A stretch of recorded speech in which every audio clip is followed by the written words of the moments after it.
Welcome to M1 news. Chhattisgarh లో భద్రతా బలగాల భారీగా నక్సల్స్ ఆయుధాలు మందుగుండు సామాగ్రిని స్వాధీనం చేసుకున్నాయి.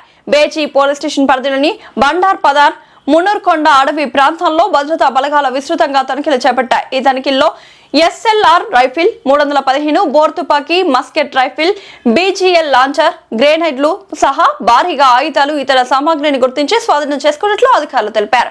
ఆయుధాల స్వాధీనం నేపథ్యంలో అటవీ ప్రాంతంలో భద్రతా బలగాలు మరింత విస్తృతంగా గాలింపు చర్యలు కొనసాగిస్తున్నాయి. నక్సల్స్ కదలికలపై ప్రత్యేక నిఘా ఏర్పాటు చేసి అటవీ ప్రాంతాన్ని జల్లెడ పడుతున్నాయి.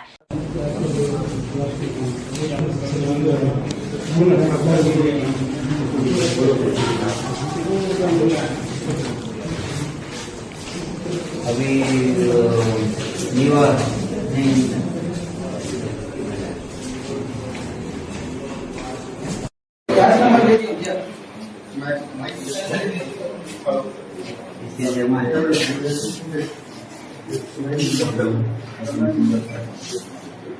अच्छा